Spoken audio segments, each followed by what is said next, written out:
Today, the agenda, we're going to give a brief introduction to the INTEC Center for those of you that don't know us already. Then I'm going to do the first section of the presentation, looking at an overview of flooding across Canada. Then moving on to more strategic action at the basin scale, since we are hosted by our watershed association. I think this is highly relevant.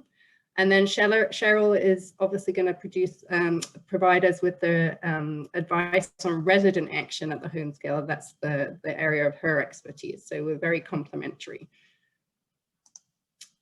So the INTEC Center is it's an applied research center based at the University of Waterloo, but we really have a national focus. We were launched in 2015 with a gift from INTEC Financial Corporation, but we operate totally separately from them, basically. So we are employees of the university. We also provide bilingual resources. So you'll see that my background says Centre Intact, which I didn't realize I hadn't changed. So we are very bilingual. I'm based in Montreal, and Cheryl is based in Ontario.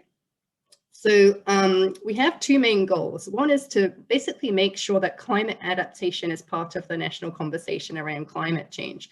Because particularly at the moment, we notice that many climate action plans, probably the reduction of greenhouse gas emissions takes up the vast majority of the actions around climate change, which is obviously very important, but we are beyond the time when reductions are going to avoid the impacts of climate change. So it's really important that in parallel, we prepare for those impacts, and one of those impacts is increased in urban flooding.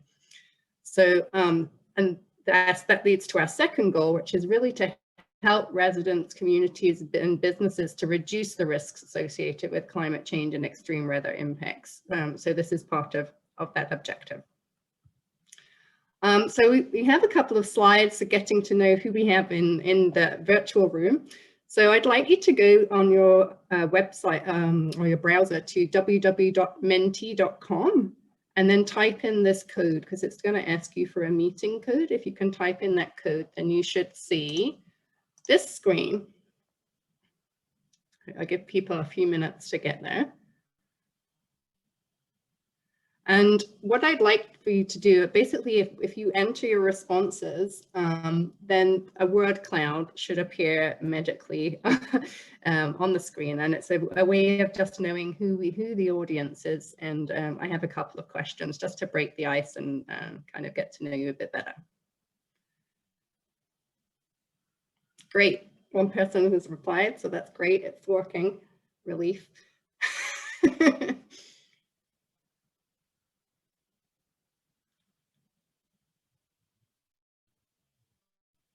And I think we have quite a few people who are residents as well in the surrounding areas, which is great also, because it's people living in the watershed that we're also aiming to reach. So that's great. Oh, excellent. We have some youth as well. Very important for kind of continuing the work on this. That's good. Local residents. Excellent. Oops, keep changing. Great, so I think we have a range of people. We also have people from the city of Fredericton. Thank you for attending. Obviously people from the watershed associations, and also from the conservation, the Council of Conservation for New Brunswick. So that's great. Great, I'm going to move on to the next question. How does thinking about flood risk make you feel?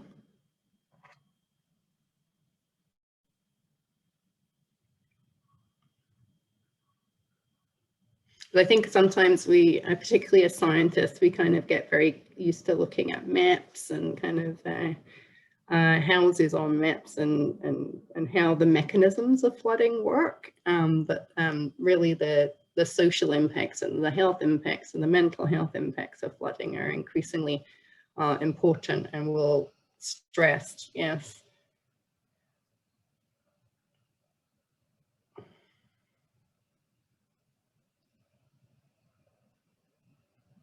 Exhausted.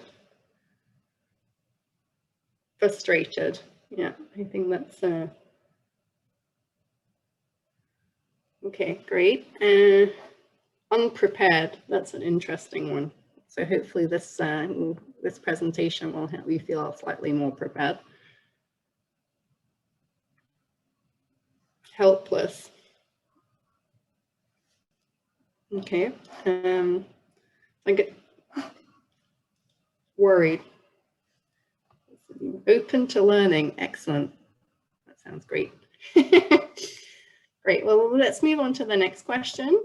Have one or you or one of your family friends experienced a flood at your home?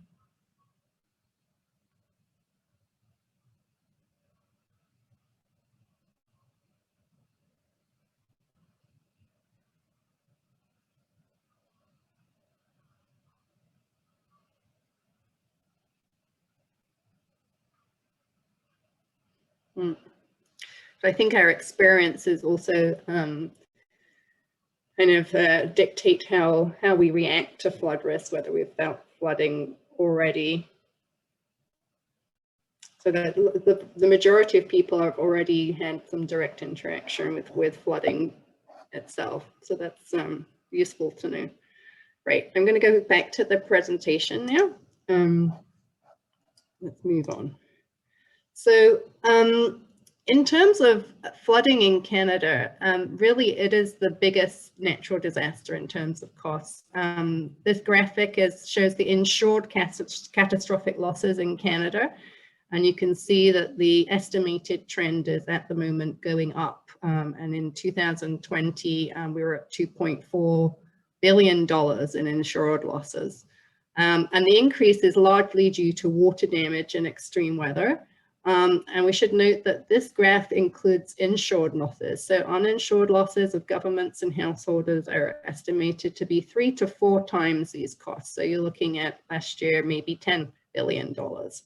And based on this kind of situation, there's an increase in the percentage of homes that are uninsurable or have a low cap limit. So really, flooding is not an environmental issue. It's very much an economic issue and a social issue. So we have costs, the direct costs, but there's also kind of social costs in terms of health and safety, physical and mental health impacts on citizens. Direct costs include maintenance costs as well. Indirect costs, lots of hours worked, insurance premiums increasing, and increasingly investors are taking an interest in flood risk and how we are managing it, because climate risk is one of the key risks to the financial sector as well going forward. And then on top of that, we have environmental costs, disruption of the natural flood patterns and impacts on habitats and species. So costs are economic, but there's also a number of other kind of triple bottom line costs that we need to take into account.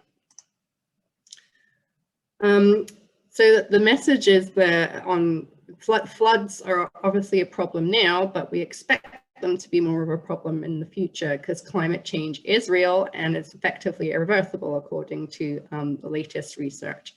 I don't know whether any of you go on this website, but NOAA, and the link is at the bottom of this when you get the presentation. So NOAA in the US provide a monthly roundup really of the records of heat across the world. And 2020 was the hottest August ever in North America. And when you look at the statistics, 9 of the 10 hottest years globally are in the last decade. And the 10th, that's not including in that total, was 98. So we're really seeing a warming of temperatures. In terms of what that means for Canada, so Canada's climate has warmed and will warm further in the future, driven by human influence. Both past and future warming in Canada is on average about double the magnitude of global warming, and warming is effectively irreversible. Those are the conclusions of the federal government's Canada's Changing Climate Report. So what that means in terms of climate impacts, we're expecting more extreme heat and less extreme cold, shorter seasonal coverage of snow, ice, melting of glaciers and rising sea level. And then particularly interesting for this topic is the intensification of extremes. So we're expecting increased intense rainfall in urban flooding and coastal flooding in particular, as well as severity of heat waves and risk of drought and forest fire. So flooding is definitely one of the kind of the key ways that we need to adapt to accommodate these climate impacts. In terms of the INTAC Centre's role and how we're trying to help accelerate the speed at which we adapt to climate risk, we've been working hard on developing guidance and national guidance and standards and kind of tools for people to use to adapt to climate risk. We've focused on flooding just because it is the top natural risk in Canada. So you can see a number of our reports here. There's a whole suite of them based on flooding.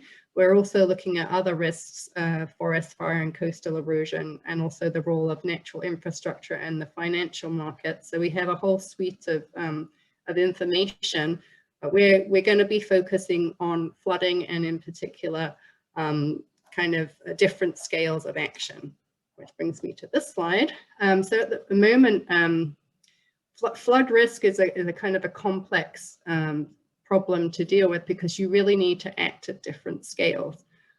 So at the moment in Canada, we see quite a lot of action and responsibility at the provincial level is responsible overall for flood risk management, but communities and cities often have where the plans and the flood mapping and the actions come from at the moment. And so we have quite a lot of tools and focus on communities, buildings, and individual actions. But what we're seeing emerging is more consideration of the river basin scale, for example, and also looking at the investment framework and how the financial sector drives adaptation by investing in kind of a resilient solution. So I'm going to start at this more strategic scale, and we're going to work down towards the individual scale. So in terms of a snapshot of flood risk management in Canada, as I said, the responsibility is with provincial government, but it's often delegated to local government or river basin authorities. The federal government provides guidance, and the action to adapt and kind of reduce flood risk is funded through different streams. So we can think particularly of the Federal Disaster Mitigation Adaptation Fund, which provided match funding for communities, the National Disaster Mitigation Program. The Federation of Canadian Municipalities also funds activities to help us adapt, and then the provinces themselves also fund quite a lot of work to reduce flood risk. And what we see as a result of these funding streams, though, is that there's largely is action at the community scale. So we have, for example, in flood risk mapping, we have a patchy coverage of flood risk mapping, and it's mainly focused on river flooding and not so much on intense rainfall flooding. There are relatively few cities that have kind of publicly available intense rainfall vulnerability maps. We also have site-specific flood protection using largely engineering approaches and limited kind of systems thinking at the river basin scale. And what we see, I mean, in green on this side is kind of where we're seeing kind of movement towards looking at more strategic river basin scale. We can think of in Ontario, for example, the conservation authorities operate at the river basin level, and they regulate natural hazard lands, which are basically lands which are at risk of flooding or erosion. We also see in Quebec at the moment movement towards a similar river basin scale and inclusion of what is termed freedom space, which looks at flooding and erosion of rivers and basically limiting development in those areas. And there's also the National Adaptation Strategy that was launched just recently.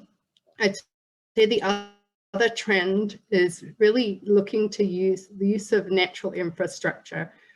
So basically how we can reduce flood risk by using woodlands or reconnecting wetlands kind of to slow water down, keep more water on the land rather than kind of draining it as rapidly as possible towards the river, and really valuing those ecosystem services, which include kind of flood regulation. So we're seeing more multidisciplinary approaches to engineers working with ecologists to design kind of wetlands to protect areas downstream, and also the importance of protecting the natural areas that we still have. So there's a trend towards natural asset management, which is basically treating nature or natural features as assets that need to be invested in and managed so that they continue to provide those services to the populations that are downstream of them. And we also see an increased engagement of the private sector because they are increasingly engaging in climate risk disclosures, which is basically how they identify and manage physical climate risk, including flooding, but also looking to increase their environmental, social, and governance performance because that's kind of how they're being measured on that performance, basically. And investors looking to invest in natural capital as well. We're seeing that emerging. So basically starting to value nature as really the resource that it is and not assuming that these services are free. So just to explain a few of those emerging trends, because people are in the basin, so you're probably maybe interested. So the river basin approach, you can see this diagram shows some of the different measures that could be taken in catchment to reduce and to basically increase storage on the floodplain upstream of developments, increase roughness, which means it basically slows down the speed at which the water moves, increase losses by encouraging the water to seep into the ground through infiltration or by evapotranspiration from trees or woodlands, and to also kind of the timing of peak flows in some catchments is critical to reducing flood risk. So that can also help with that, as well as reducing soil and river erosion.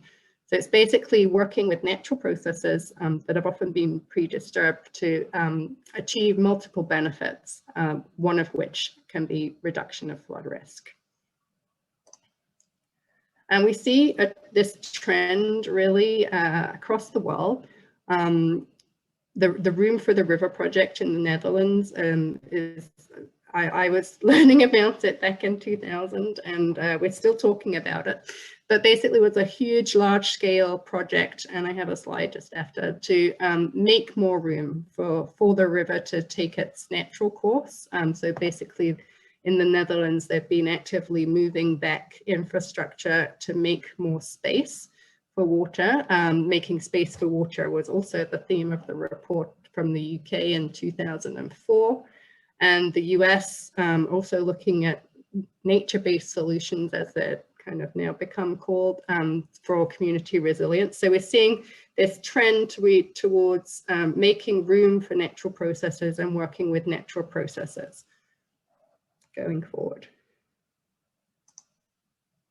So this is just an example from the Room for the River project in the Netherlands. So you can see there's pretty major works basically to make more space on the floodplain for the river to take the space that the water would naturally take and reduce encroachment on the river floodplain. And you can see various of the different methods that have been used. And if you're interested, I would recommend you go and check that out because it's quite a very interesting project, and it's already been built.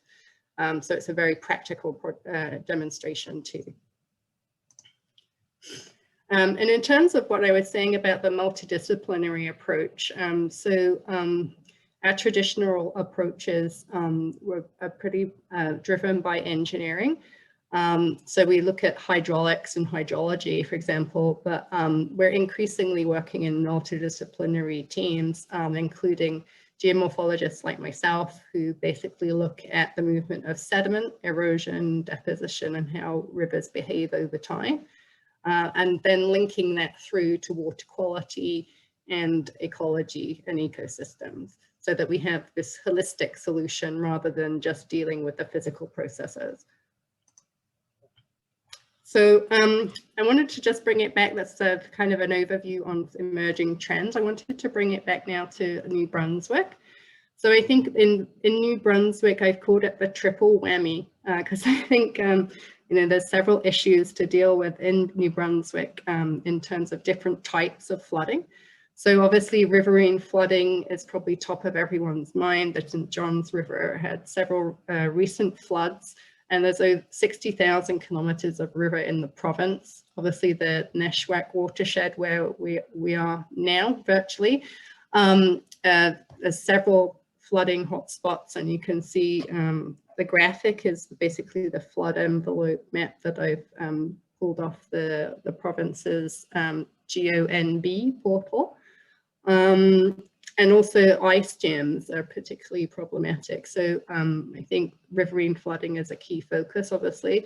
I was interested in the comment in the statement of the watershed that the removal of forests along the lower floodplain of the Neshwack has greatly increased the river's ability to control the amount and timing of floodwaters and floods, because this kind of feeds back into that river basin approach that I was talking about previously. So I think that's very interesting, and something that I will come back to. And then obviously the coast is there. Coastal flooding is also going to be an issue, and everywhere intense rainfall flooding in urban areas is expected to increase with climate change. So that's another type of flooding that New Brunswick will have to adapt to. Flood preparedness in cities. Some of you might have seen a latest report that was launched last week, which focused on 16 large Canadian cities across the country and their level of preparedness for flood risk, looking at 7 different categories of preparedness, from mapping and land use planning to urban drainage, residential property, critical infrastructure, public health, and emergency management. And Fredericton, and I know we've got people in the room from Fredericton, so Fredericton scored pretty well in this survey. The average survey result was C+, which shows that we haven't, overall, cities have not made great progress in flood preparations since the last study was in 2015. So the overall message of the study is that we are progressing, but we haven't got the urgency that we need to progress more rapidly, and we would like everyone to get an A, really, in the next 4 years. But Fredericton got a B- and performed well in most of the categories. So the little red dot line is the average of the Atlantic cities. And one of the highlighted areas at the time of the survey that Fredericton did not score so well on was residential property, but we know that specific door-to-door outreach is already planned for spring 2021, so that's an area that they have already improved. And the results are basically an auto-evaluation from people in Fredericton who work for the city. So, so basically they were able to say that they've already made improvements, so that's great to see. And at that point, I'm going to hand over to Cheryl, who's going to now talk about that specific issue, the residential property protection. Thank you, Joanna. So if you can advance the slide, please. So my portion of the presentation is just going to be looking at understanding household level flood risk and what can be done to understand the risks and to limit risks and to understand sort of the limits of risk reduction. So I wanted to just pull together some fast facts for people. Did you know that water surpassed fire as Canada's most common cause of insurance claims over 20 years ago? That's why insurance often says flood is the new fire. The majority of water claims are caused by leaking appliances and water pipes, and the remainder are split between sewer backups, sump pump failure, and overland flooding caused by heavy rainfall. So all Canadian homes are at risk of flooding for these risks that I just mentioned. And only roughly 5% of Canadian homes face additional risk due to overland flooding from rivers, lakes, and oceans. And that's due to the force exerted by moving water on walls and foundations of homes, damage caused by collision of debris in the moving water, and property erosion. Next, please.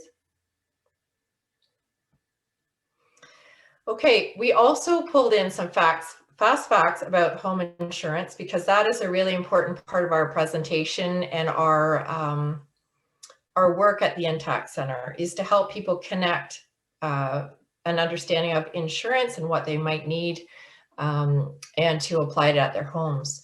So did you know that water damage coverage for flooding caused by sudden and accidental leaks from plumbing and appliances is covered in all comprehensive homeowner policies? So it is widely available. And there is limited availability depending on the availability of optional coverages. They may be purchased for sewer backup flooding, overland flooding, groundwater flooding, or flooding from water and sewer lines. A lot of people just assume that all of that is included in their policy until they've discovered after an incident that it's not. So that's something to certainly look into and speak to your insurance professional about.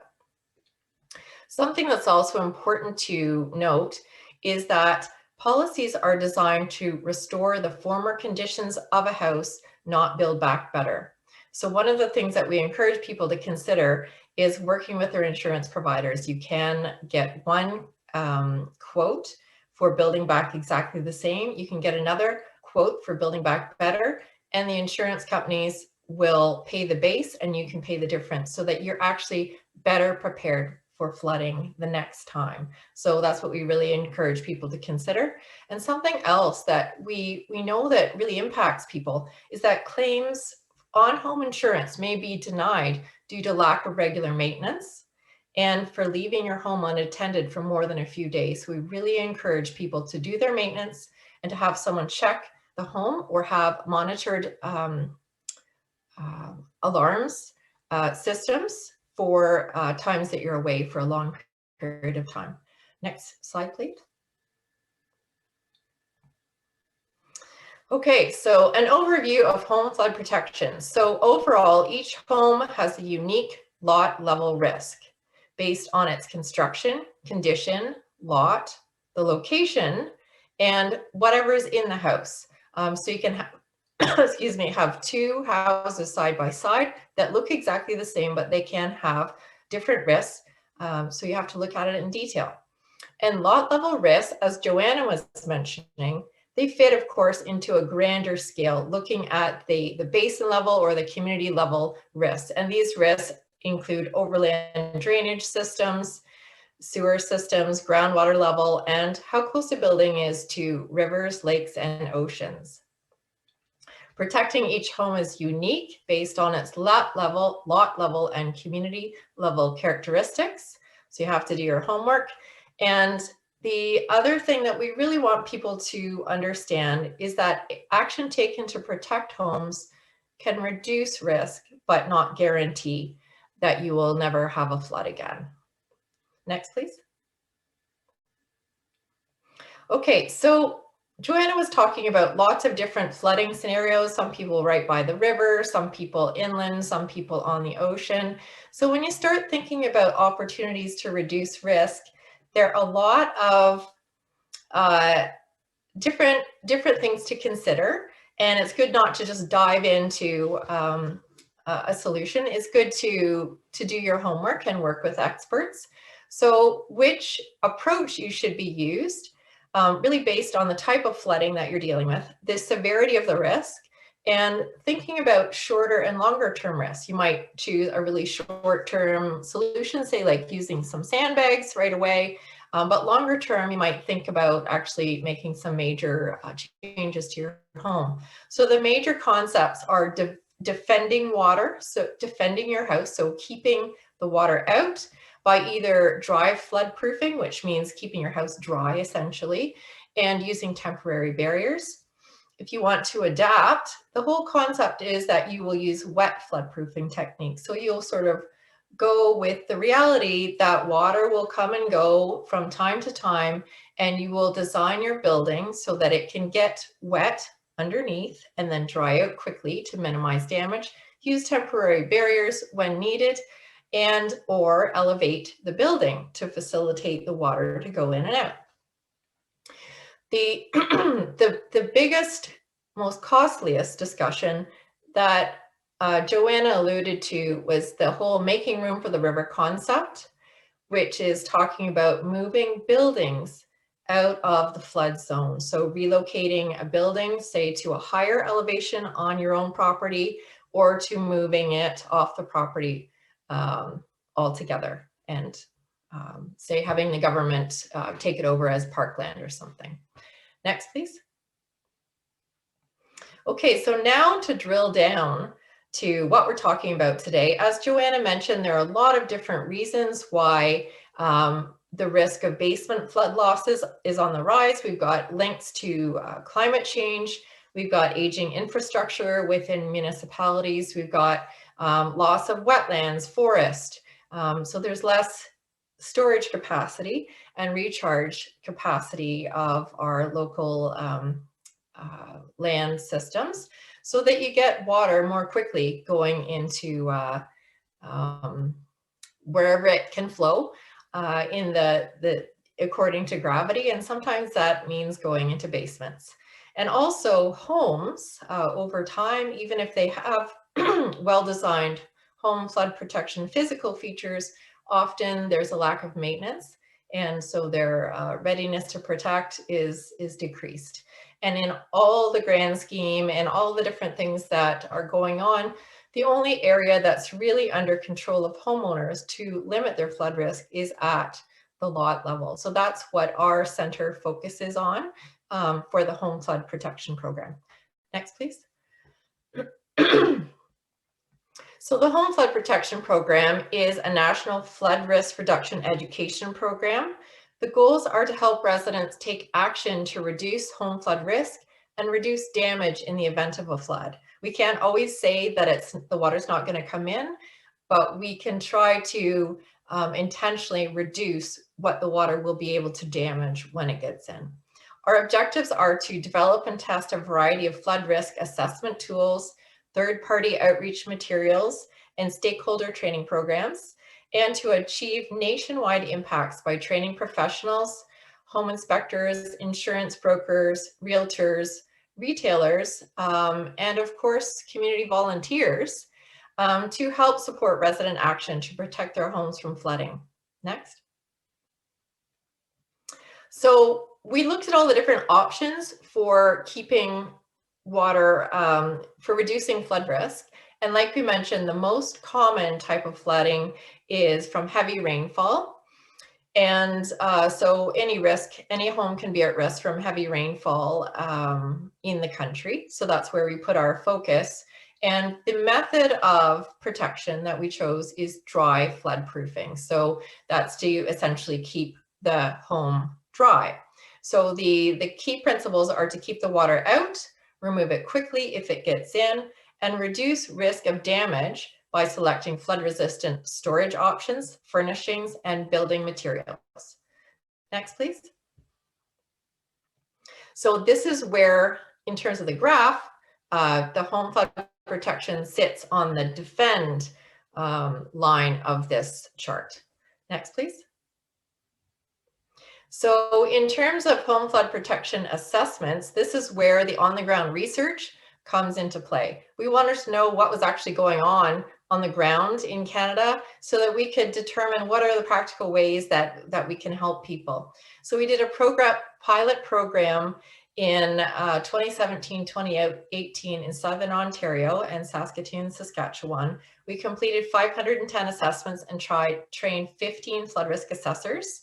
Our assessment protocols align with the CSA, so a national guideline on flood protection and risk reduction. So the assessment tool that was used consists of a visual inspection, so similar to a home inspection, looked at physical features inside and outside, And it also involved a conversation with the homeowner and asked them about what maintenance practices they were doing, which is unusual for a home inspection. So we wanted to really make it sort of an upgrade and an interactive process to ultimately have a problem-solving conversation with residents and help them identify what solutions are best to help them. We provided a confidential report about top actions to reduce risk that they could consider, where further investigation was required, because in a lot of cases you do a visual inspection, but you need to do further investigation, like inside a sewer line, for example. You might need to have a scope of the line just in case you're experiencing a lot of sewer backups, and also links to practical resources. Next, please.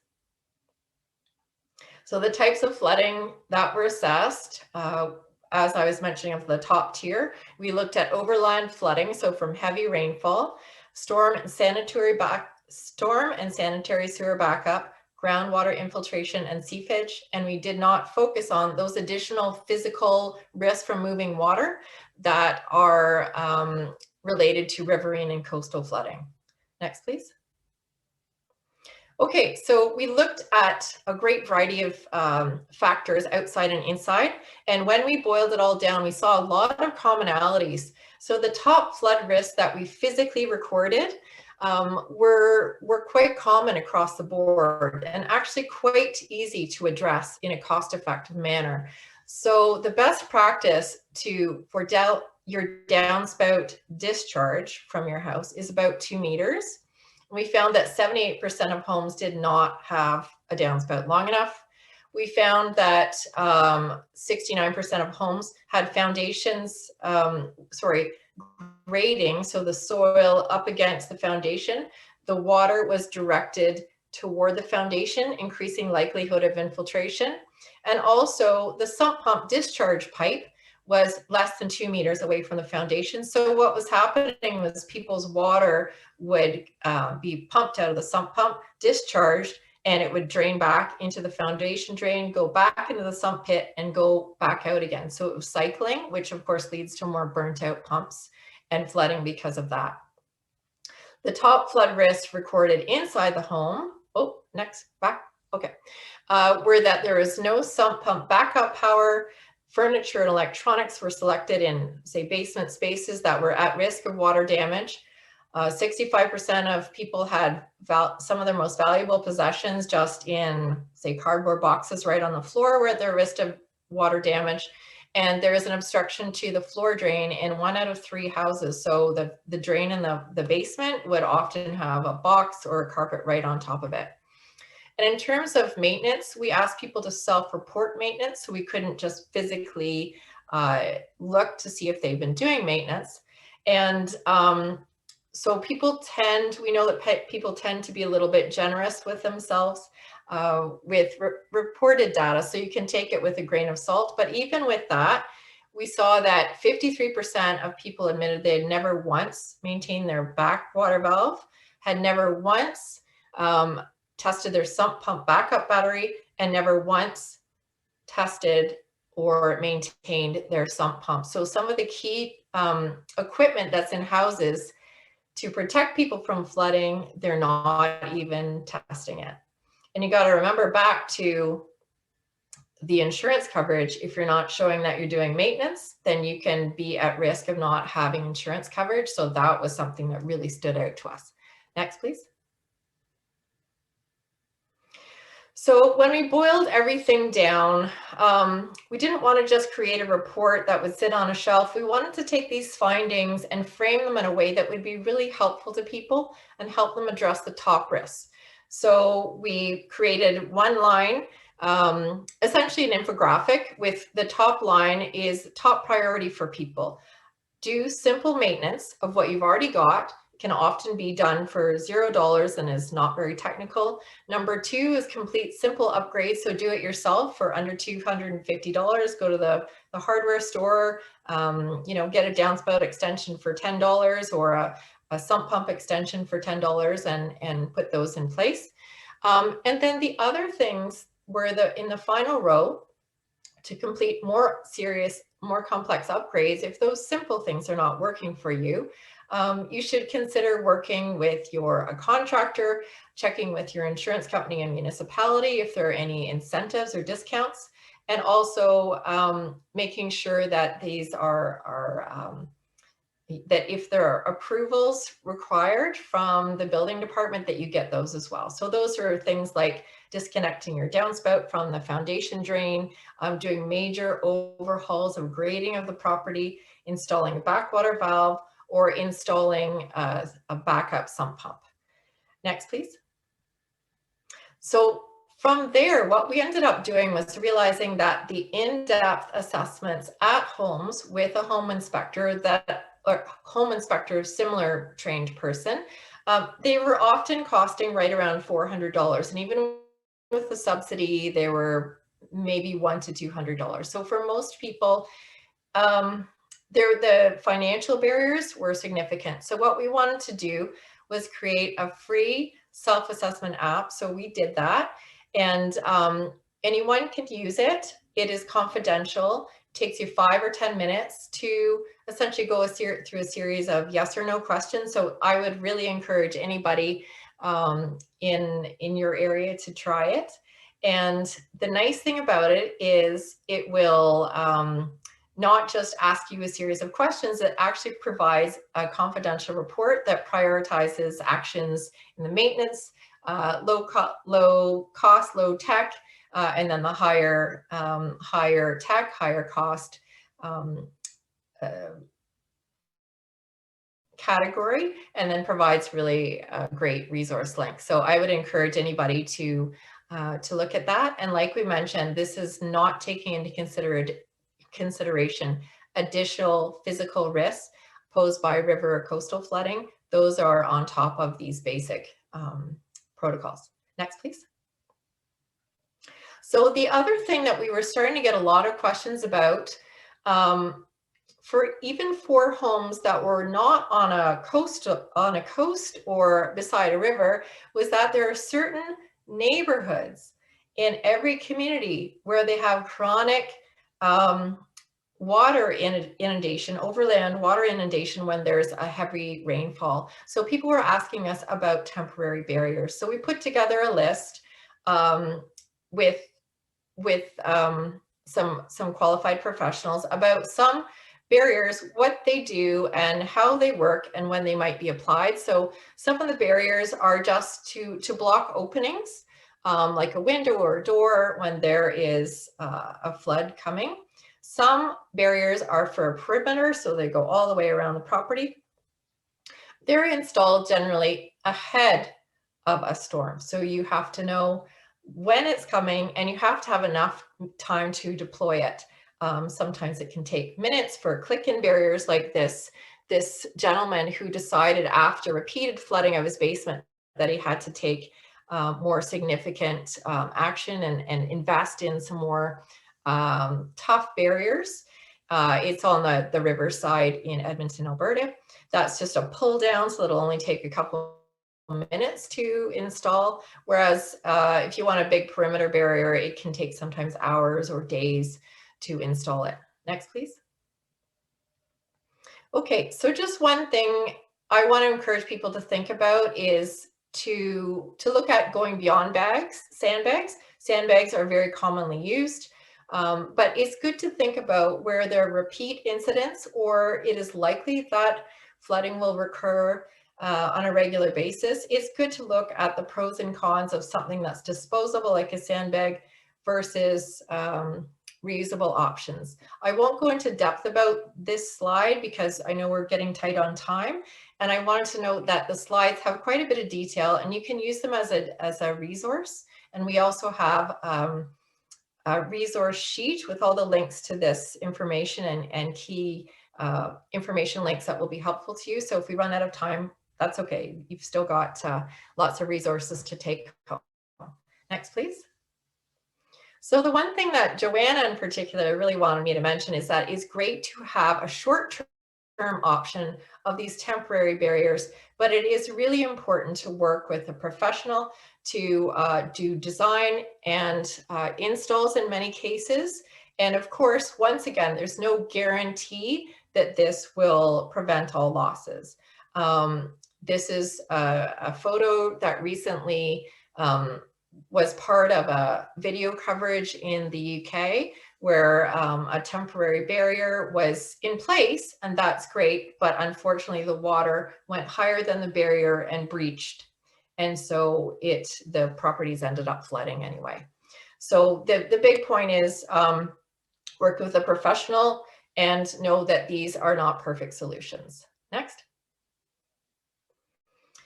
Okay, so as we were mentioning, key considerations for reducing risk in higher risk properties is you need to think about your short and long-term risks, because as Joanna mentioned, with climate change, many of these risks are changing, tend to be trending upward.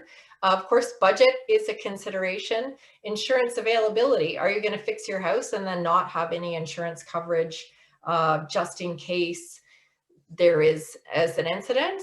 Are there government buyout options available that you should sort of put into your balance of considerations?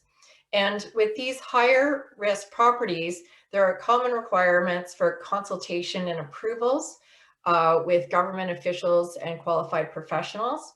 And so it certainly gets more complicated because frankly, the risk is higher.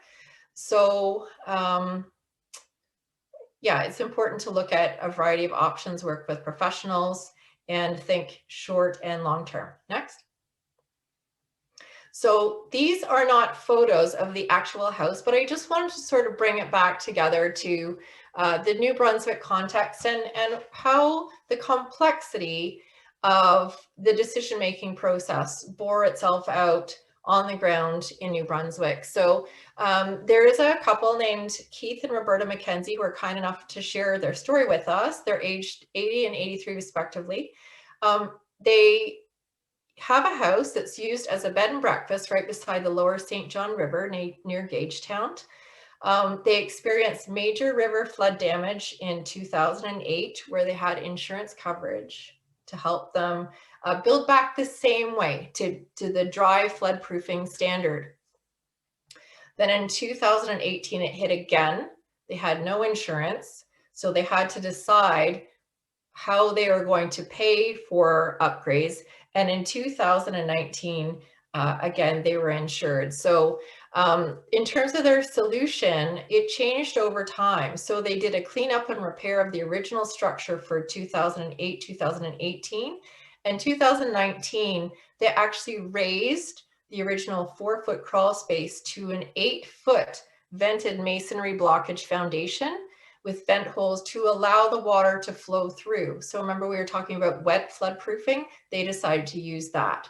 So the pro of the solution is that it's a longer term solution. They feel a great peace of mind that they know if the water is coming, that's fine, it's gonna flow in, it's gonna flow out.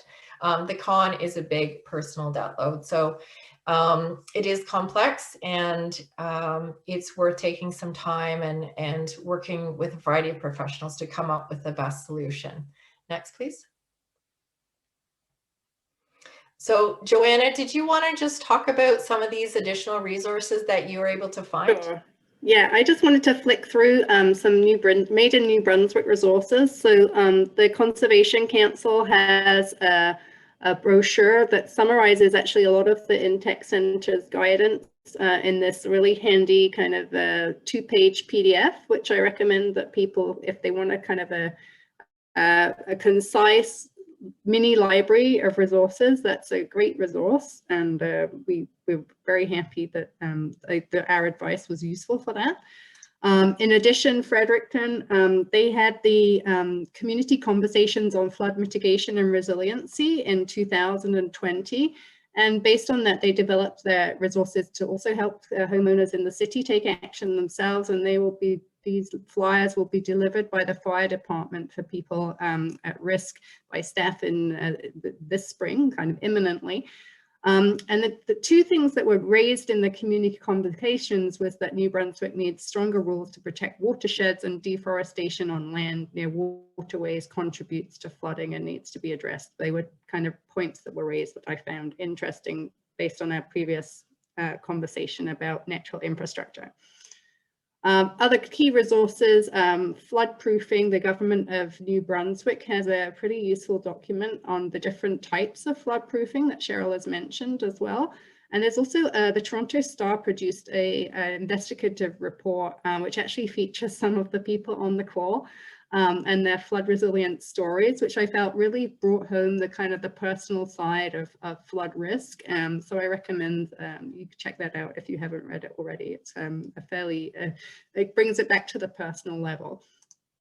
And then that is just a summary really of the key resources that the INTEC Centre has on our website. And if you need any additional information, Cheryl and I would be happy to receive your emails. And as Cheryl said, we also have a 2-page resource sheet that basically summarizes all the links that we've mentioned in this presentation, and that gives you kind of a takeaway so that you can go and follow up where you want to find out more.